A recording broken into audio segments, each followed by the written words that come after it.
اعوذ باللہ من الشیطان الرجیم بسم اللہ الرحمن الرحیم یا ایہا الذین آمنوا کتب علیکم الصیام کما کتب علی الذین من قبلکم لعلکم تتقون آمنت باللہ صدق اللہ العظیم وبلغنا رسولہ النبی الامین المکین الکریم ونحن علی ذلک لمن الشاہدین والشاکرین والحمد للہ رب العالمین۔ آئیے ہم اور آپ خلوص و محبت کے ساتھ گنبد خضرا کے مکی دونوں عالم کے تاجدار فداہ جناب احمد مجتبیٰ محمد مصطفیٰ صلی اللہ تعالی علیہ وسلم کی بارگاہ نور میں درود پاک کا تحفہ پیش فرما لیں۔ اللہم صلی علی سیدنا شفیعنا حبیبنا مولانا محمد معدن الجود والکرم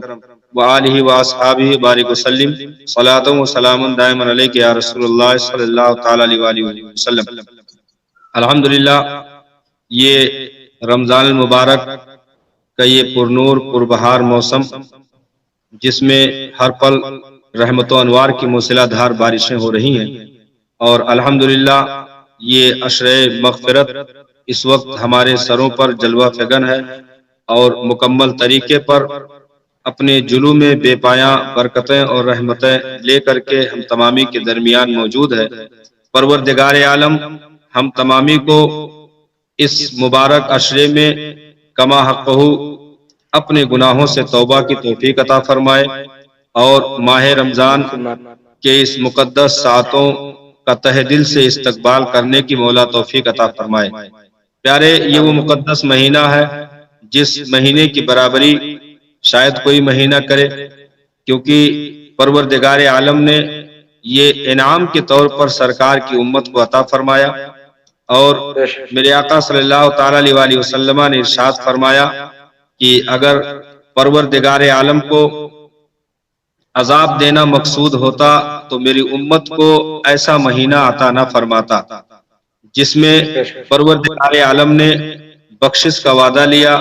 نجات کا وعدہ لیا، اور یہ وہ مقدس مہینہ ہے جس میں سرکار دو عالم صلی اللہ علیہ وسلم نے ارشاد فرمایا کہ جب یہ مہینہ جلوہ فگن ہوتا ہے تو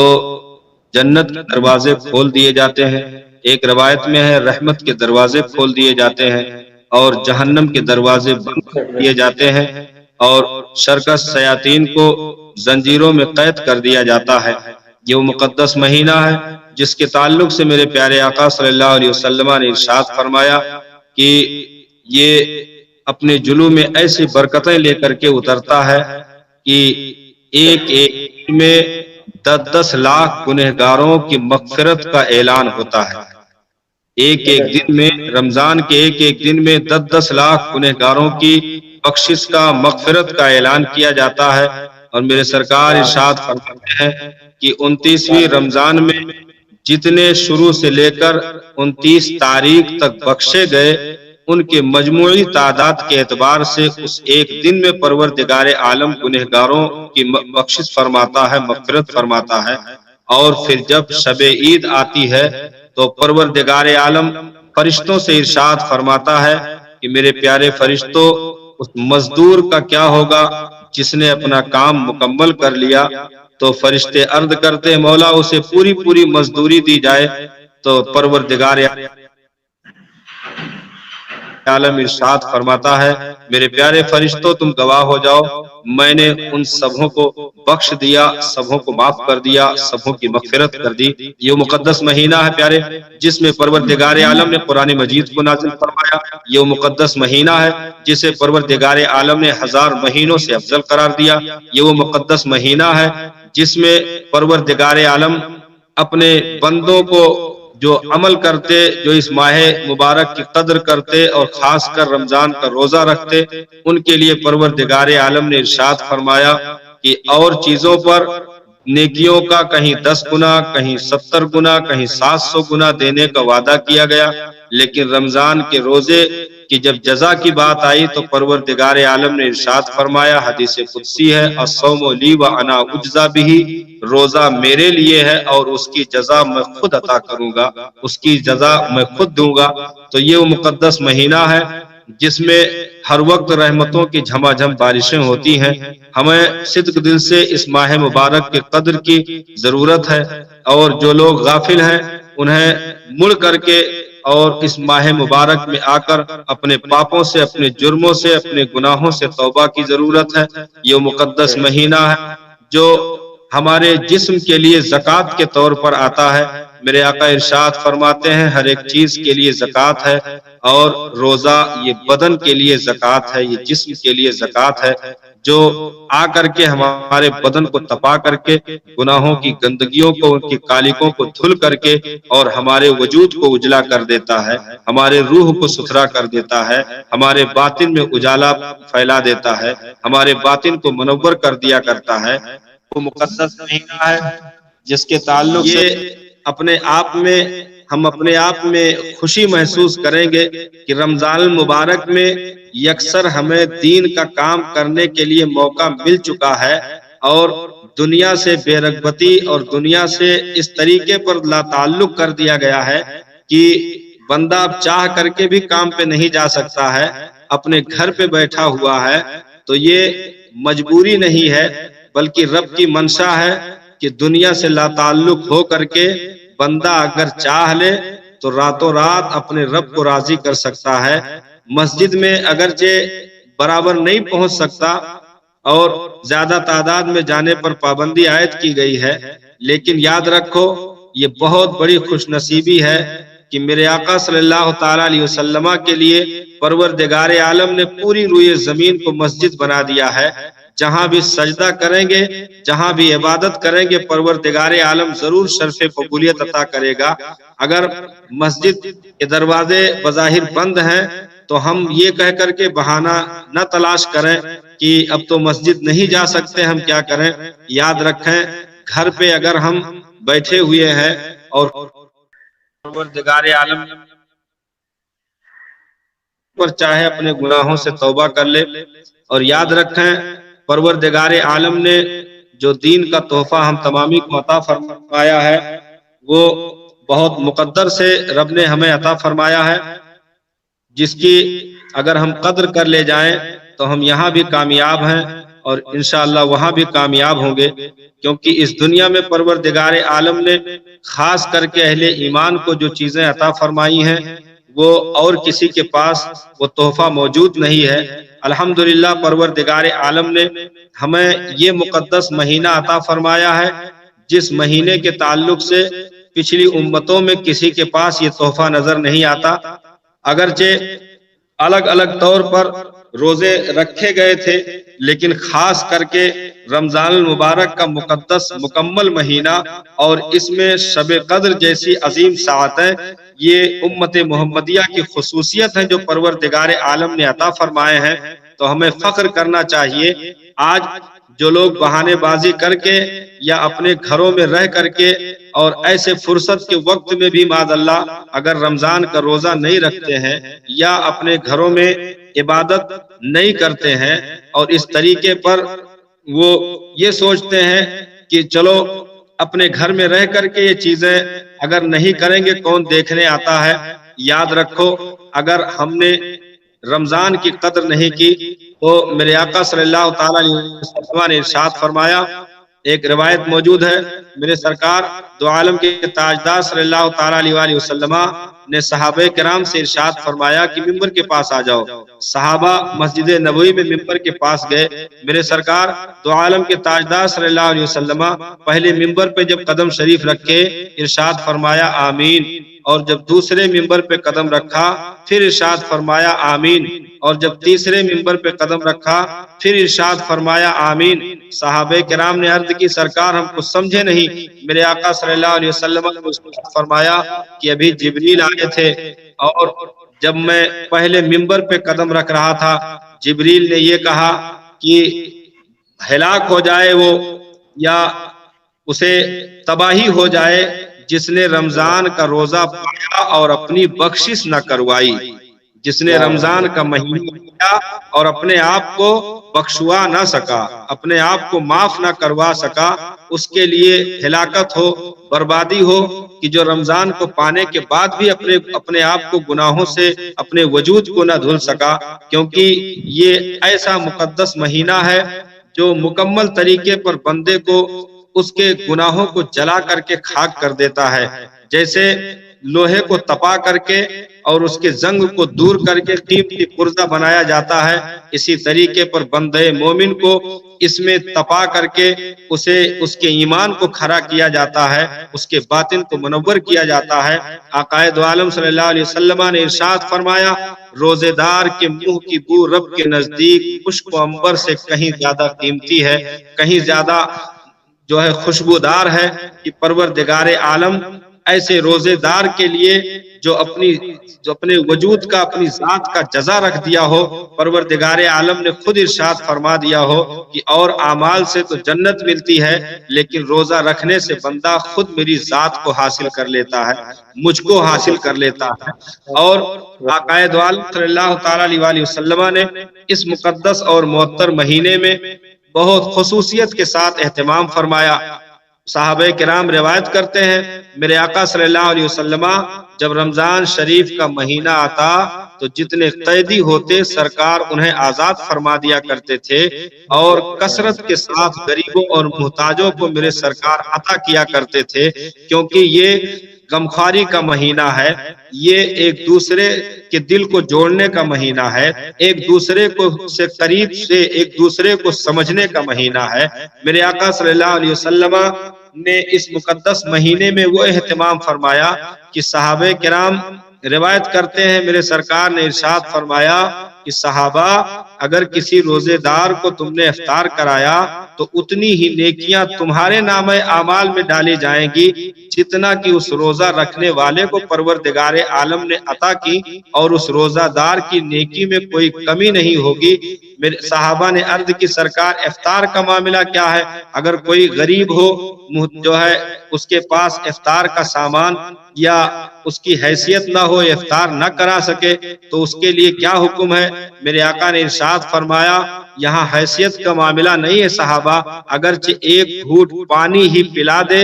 تو بھی اسے اتنا ہی ثواب عطا کیا جائے گا جتنا کہ ایک روزے دار کو ثواب پروردگار عالم نے عطا کیا ہے۔ یہ جہنم سے ایسی حفاظت اور جو حفاظت کے لیے اس رمضان کے مہینے کو قلعہ بنایا گیا ہے کہ روزے دار کے لیے یہ سپر ہے، یعنی ڈھال ہے جو جہنم سے مکمل طریقے پر روزے دار کی حفاظت کرتا ہے۔ اور پروردگار عالم نے روزے دار کے لیے وہ چیزیں رکھی ہیں کہ قرآن مجید میں ارشاد فرمایا، لعلکم تتقون، تاکہ تم پرہیزگار بن جاؤ۔ یہ روزہ اس لیے نہیں رکھا گیا کہ ہمیں بھوک سے پریشان کرنا مقصود ہے، پیاس سے پریشان کرنا مقصود ہے، نہیں، بلکہ بندے کو اس میں بہت قریب سے بندوں کو سمجھنے کا ہنر ملتا ہے کہ بندہ جب 17-18 گھنٹے پانی کو چھوڑ دیتا ہے، دانے کو چھوڑ دیتا ہے، تو اسے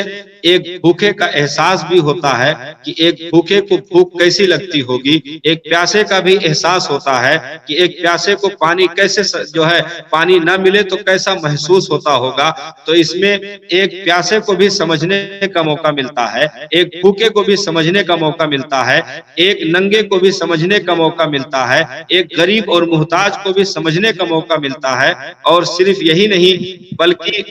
اپنے آپ کو جب ان چیزوں سے بندہ دور کرتا ہے تو خواہشات نفسانیہ موت کے گھاٹ اترنے لگتے ہیں، اور بندہ اپنے باطن میں اجالا محسوس کرتا ہے، اور روح کی دنیا میں اسے قوت ملتی ہے، اسے تقویت حاصل ہوتی ہے، جس کی وجہ سے وہ بندہ اگر عام دنوں میں کھانا پانی چھوڑ دیتا ہے تو اسے کمزوری لاحق ہو جائے گی، اس کا خون کم پڑ سکتا ہے، اسے چکر آنے لگے گا، اور بہت ساری بیماریاں اسے ہو سکتی ہیں۔ لیکن یہاں دنیا کی تمام تر تکنیک اور سائنس حیران ہے کہ ایک روزے دار کو جو کہ پانی سے دور رکھا گیا، کھانے سے دور رکھا گیا، 17-18 گھنٹے زبردست گرمی میں اس بندے نے اپنے آپ کو ان چیزوں سے دور رکھا، لیکن جب افطار کا وقت ہوتا ہے اور ایک کھجور جو اپنے جو ہے افطار کے وقت کھجور لیتا ہے، پانی کا چند قطرہ جیسے ہی وجود میں ڈالتا ہے، ڈاکٹر بھی حیران ہیں کہ پہلے سے کہیں زیادہ اس کا بدن طاقتور ہوتا ہے، پہلے سے کہیں زیادہ اس کے بدن میں پھرتی ہوتی ہے، پہلے سے کہیں زیادہ وہ اپنے آپ کو طاقتور قوت والا محسوس کرتا ہے، کیونکہ میرے آقا صلی اللہ علیہ وسلم جو سارے حکیموں کے حکیم ہیں، جو سارے طبیبوں کے طبیب ہیں، میرے سرکار دو عالم کے تاجدار نے ارشاد فرمایا سومو تسہو، روزہ رکھو تم صحت مند ہو جاؤ گے، تم تندرست ہو جاؤ گے، روزہ رکھو تم صحت یاب ہو جاؤ گے۔ آج دنیا حیران ہے اور چیزوں سے اگر بندہ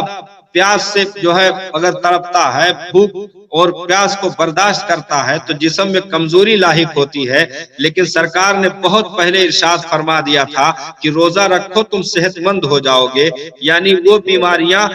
تمہیں کسی اور وقت کھانے کی وجہ سے لگ رہی تھی، روزہ رکھنے کی وجہ سے ان بیماریوں سے تم محفوظ کر دیے جاؤ گے، روزہ رکھنے کی وجہ سے تم ان بیماریوں سے دور کر دیے جاؤ گے، پریشانیاں دور ہو جائیں گی۔ اور خاص کر کے میرے سرکار نے ارشاد فرمایا کہ رمضان کے مہینے میں بندے کی روزیوں میں اضافہ کر دیا جاتا ہے، بندے کی روزیوں کو بڑھا دیا جاتا ہے۔ اسی لیے ہم دیکھتے ہیں کہ رمضان میں دسترخوان پہ وہ چیزیں ہمیں نظر آتی ہیں جو سال کے 11 مہینے بڑے سے بڑا پوجی پتی بھی، بڑے سے بڑا پیسے والا بھی چاہ کر کے دسترخوان پہ اتنی چیزیں اکٹھا نہیں کر سکتا ہے جو ایک روزے دار، ایک غریب کے دسترخوان پہ رمضان المبارک میں دیکھنے کو وہ چیزیں ملتی ہیں، کیونکہ رمضان جو ہے یہ اپنے اندر برکتوں کو لے کر اترتا ہے، رحمتوں کو لے کر کے اترتا ہے۔ یہاں تک معاملہ ہے کہ اگر بندہ نفل پڑھے تو اسے سنت کا ثواب عطا ہوتا ہے، اور اگر سنت پڑھے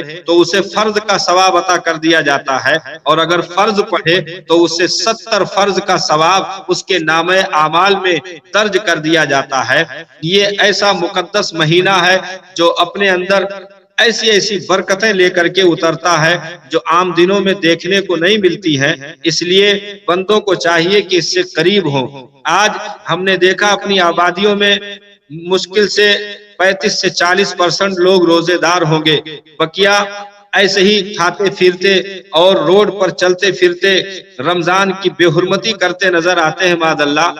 جبکہ مسلمان ہونے کا دعویٰ ہے، اہل ایمان اپنے آپ کو کہتے ہیں۔ میں کہنا چاہوں گا پیارے، تم نے آخر یہ کون سا طریقہ اپنا لیا ہے کہ رمضان کے مہینے میں بھی اگر جانوروں کی طرح کھاتے پیتے دن کے وقت میں تم نظر آئے تو بھلا بتاؤ تم میں اور غیر قوم میں فرق کیا ہوگا؟ نہیں نہیں، مسلمانوں کو اس زمین پر پروردگار عالم نے اور قوموں سے ممتاز رکھنے کے لیے بہت ساری ایسی چیزیں عطا کی ہیں کہ بندہ خالی عمل کرے تو صرف ان سے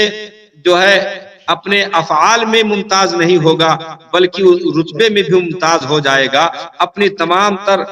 مرتبے میں بھی ممتاز ہوگا، اپنی حیثیت میں بھی ممتاز ہوگا۔ آج اگر غیر بھی 24 گھنٹے کھاتے پیتے گھوم رہے ہیں، ان کے لیے کوئی اوقات نہیں، اگر ہم بھی یہی طریقہ اختیار کریں معاذ اللہ تو ہم میں اور غیر میں فرق کیا ہوگا؟ آج جو لوگ یہ شکایت کرتے ہیں ہمیں فلاں مرض ہے، دوا لینی ہے اس لیے ہم روزہ نہیں رکھ سکتے ہیں، ہمیں فلاں چیز لاحق ہے اس لیے ہم روزہ نہیں رکھتے، یاد رکھو بہانے نہ بناؤ، یہ بہانے ان لوگوں کے سامنے کیے جائیں جو بہانوں سے بے خبر ہو۔ یہ معاملہ قدرت کا ہے۔ پروردگار عالم نے ارشاد فرمایا اے ایمان والو، ہم نے تم پر روزے فرض کیے جیسا کہ تمہارے اگلوں پر بھی روزے فرض ہو چکے ہیں، اور تم پر ہم نے اس لیے روزہ نہیں فرض کیا کہ تمہیں معاذ اللہ حقیر سمجھا گیا، تمہیں معاذ اللہ کمتر سمجھا گیا، نہیں نہیں میرے بندو لعلکم تتقون، میں نے تو یہ روزہ تمہیں پرہیزگار بنانے کے لیے فرض کیا ہے، تم کو نیکوکار بنانے کے لیے فرض کیا ہے۔ میرے بندو اس ماہ مبارک کی اگر تم قدر کر لے جاتے ہو تو یاد رکھو تمہارا وہ قدر ہوگا بندوں میں کہ کوئی تمہاری منزل کو نہیں پہنچ سکتا ہے، کوئی تمہارے رتبے کو نہیں پا سکتا ہے۔ آج ہمیں ایک ہو کر جڑ کر کے اپنی نسلوں کو اس کی طرف راغب کرنے کی ضرورت ہے کہ ہماری جو نسلیں، ہمارے جو بچے یا بچیاں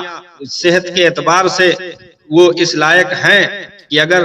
بالغ بھی نہیں ہے پھر بھی صحت اس لائق ہے کہ وہ روزہ رکھ سکتے ہیں تو انہیں بھلے ہی ایک دو روزہ صحیح لیکن انہیں پریکٹس کے طور پر پریکٹیکلی ان کو روزہ رکھوایا جائے تاکہ آگے انہیں بھوک برداشت کرنے کی قوت ہو جائے، تاکہ وہ آگے بھوک برداشت کرنے کے قابل ہو جائیں، اور جب بالغ ہو جائیں تو سختی کے ساتھ اس پر کاربند کروایا جائے۔ آج جو لوگ بالغ ہونے کے بعد معاذ اللہ شادی شدہ ہونے کے بعد لڑکے بچے ہونے کے بعد ہٹے کٹے تندرست ہونے کے باوجود بھی اگر رمضان کا مذاق اڑاتے ہیں تو کہیں ان کے ماں باپ کی پرورش میں کمی رہ گئی ہے۔ جن ماں باپ نے بچپن میں انہیں روزے کی اہمیت نہ بتائی، جن ماں باپ نے بچپن میں انہیں اپنے بچوں کو روزے کی فرضیت اور اس کی اہمیت کے تعلق سے لا علم کر دیا، انہیں جاہل کر کے رکھ دیا، آج اپنے بچوں کو بٹھا کر کے افطار کے وقت ہمیں اس روزے کی اہمیت اپنی نسلوں کو بتانے کی ضرورت ہے کہ میرے بچوں یہ رمضان کا مقدس مہینہ ہے، میرے آقا صلی اللہ علیہ وسلم کا پیارا پسندیدہ مہینہ ہے، پروردگار عالم کا پسندیدہ مہینہ ہے، جس میں جنت کو سنوارا جاتا ہے، جنت کو سجایا جاتا ہے، جنت کے دروازے کھول دیے جاتے ہیں۔ میرے سرکار نے ارشاد فرمایا جنت میں داخلے کے لیے 8 دروازے ہیں، جس میں سے ایک دروازے کا نام ریان ہے، اور اس ریان دروازے سے صرف روزے دار کو داخل کیا جائے گا، انہیں داخلے کا حکم ملے گا۔ جو دنیا میں روزہ رکھتے ہوں گے اس کی اہمیت اپنی نسلوں کو ہم بتائیں، اپنے بچوں کو ہم اس کی اہمیت بتائیں اور انہیں آہستہ آہستہ اس کی طرف راغب کریں تاکہ یہ بالغ ہونے کے بعد معاذ اللہ رمضان کے روزے سے انکار نہ کریں، رمضان کے روزے سے دور نہ بھاگیں۔ یاد رکھو